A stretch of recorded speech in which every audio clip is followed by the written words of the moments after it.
Salut à tous, c'est Diabolox. Aujourd'hui, je vous propose cette vidéo pour vous partager les réglages de mon vortex et vous expliquer les étapes à suivre pour pouvoir le mettre à jour correctement. Donc déjà, vous allez aller vous rendre sur internet euh, pour pouvoir télécharger donc sur le site d'Immersion RC les firmware pour l'OSD. D'accord? Donc ça se trouve juste en bas de leur page principale d'accueil du site. Donc il y a la test firmware. Et ensuite, vous allez vous rendre sur le site de Betaflight pour ceux qui utilisent CleanFlight et télécharger la bonne version 2.9.1 de Betaflight. Sélectionnez bien la version IRC Fusion F3. Voilà.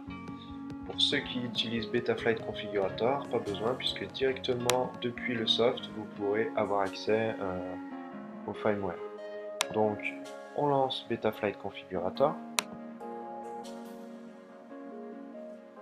On connecte une lipo au vortex en ayant pris soin de bien enlever les hélices. Déconnecter donc la partie configuration et on va aller dans la partie firmware flashée ici. Ensuite, vous allez choisir donc la version de votre FC, donc ici IRC Fusion F3, et vous allez choisir le soft que vous souhaitez, donc le 2.9.1. Une fois que c'est fait, donc on vérifie bien que toutes ces cases soient décochées, on va laisser comme c'est actuellement, et on va faire load firmware local, online pardon. Ça a pris donc le bon firmware, et là on va le flasher.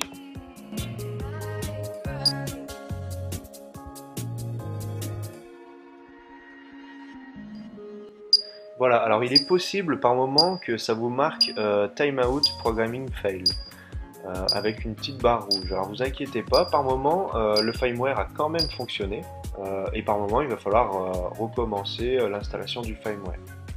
Je vais vérifier tout de suite puisque sur ce vortex là j'étais en version 2.5.3, donc ça va être très simple. Je reconnecte une lipo, je connecte le vortex à la configuration et là on va aller dans CLI, je vais taper dump. Là, je vais avoir les versions actuelles. Donc, on est bien sur la 2.9.1. Voilà. Donc, ça sert à rien de se prendre la tête à essayer de le flasher 50 fois. Par moment, ça a marché du premier coup. Donc, je ne sais pas pourquoi, mais j'ai remarqué que par moment, ça le faisait. Et on va mettre à jour l'OSD. Donc, pour ça, on va utiliser Vortex Configurator, cette fois-ci. Et on va aller dans Flash Firmware. Là, on va sélectionner, donc dans le package que Immersion RC nous a fourni, la version de l'OSD qu'on veut utiliser. Donc, je sélectionne, ouvrir, et là on lance le firmware. Alors là, encore une fois, par moment, ça se lance pas tout de suite. Donc c'est pas grave, on recommence plusieurs fois, et puis ça va finir par prendre.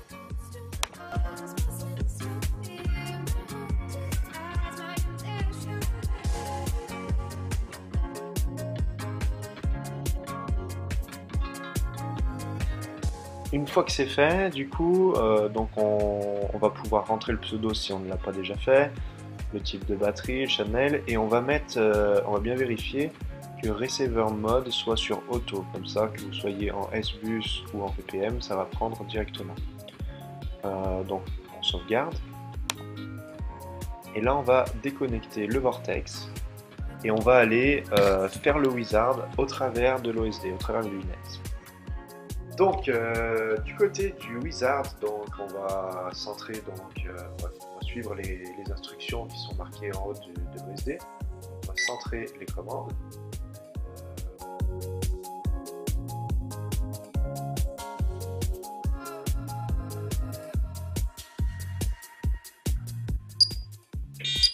On a la petite musique, tout est OK.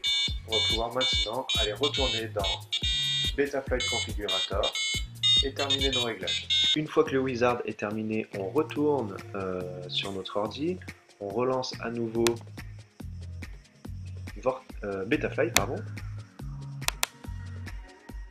et on reconnecte une lipo à notre vortex. Donc c'est maintenant que je vais vous partager mes réglages pour que vous puissiez les rentrer si vous le souhaitez dans votre vortex.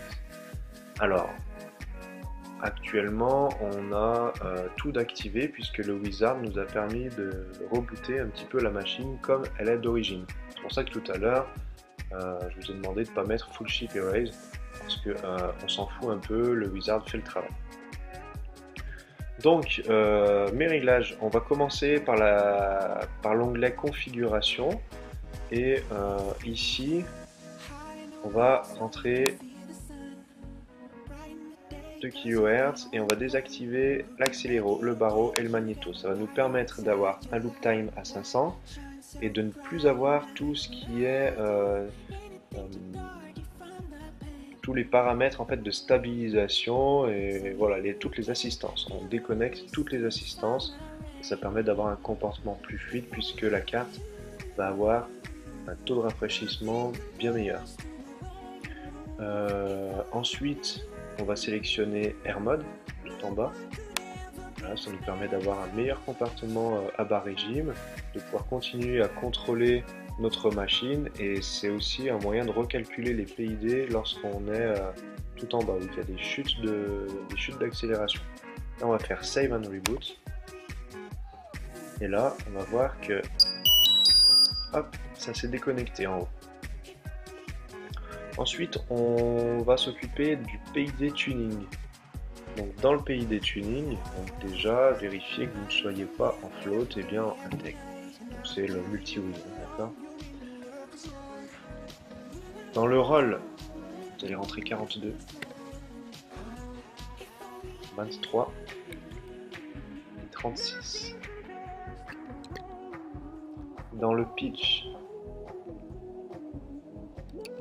vous allez rentrer 75, 35 et 41. Et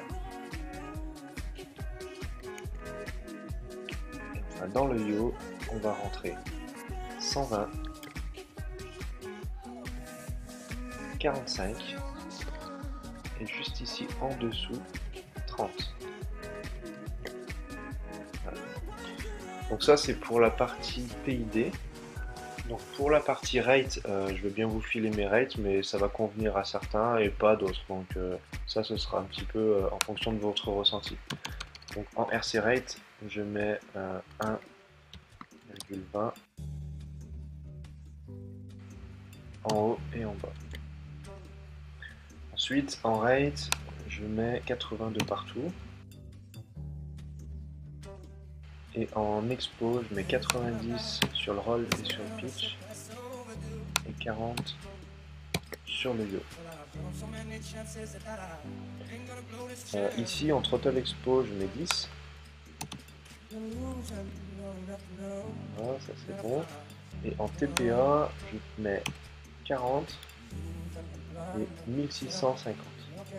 Ensuite, dans mode, je vais activer l'armement des moteurs. Alors moi, je suis sur l'Ox 2, auxiliaire 2. Hop. Save.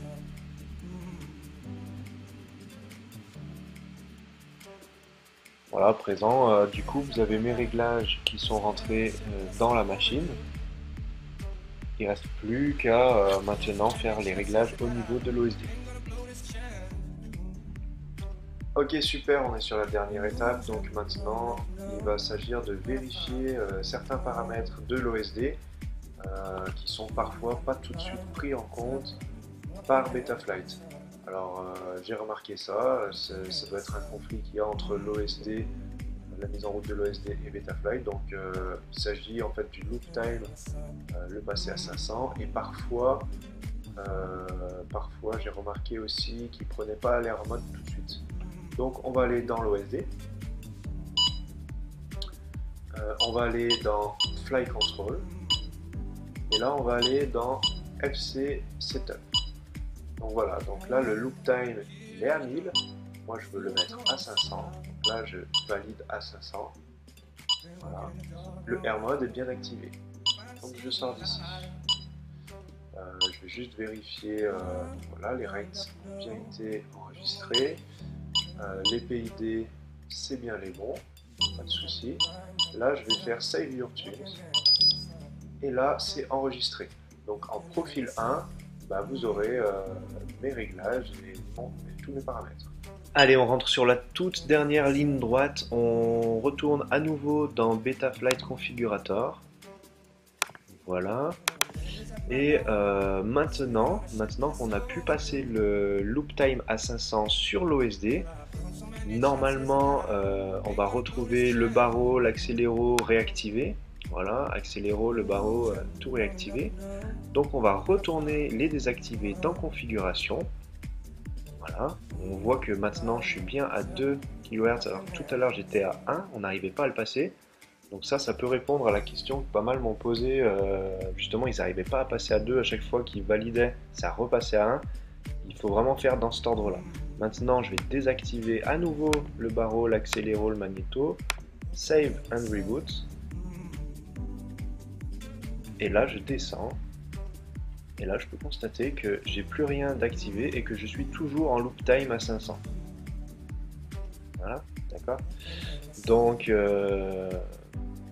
Donc voilà, pensez vraiment à respecter toutes ces étapes. Si vous ne faites pas ça dans le bon ordre, ça ne fonctionnera pas. Voilà, maintenant que c'est fait, donc vous n'avez plus qu'à aller tester en vol le comportement de votre vortex. J'espère en tout cas que ça vous plaira. J'espère également que cette vidéo vous a plu. N'hésitez pas à la partager autour de vous et à mettre un petit pouce en bas de la vidéo.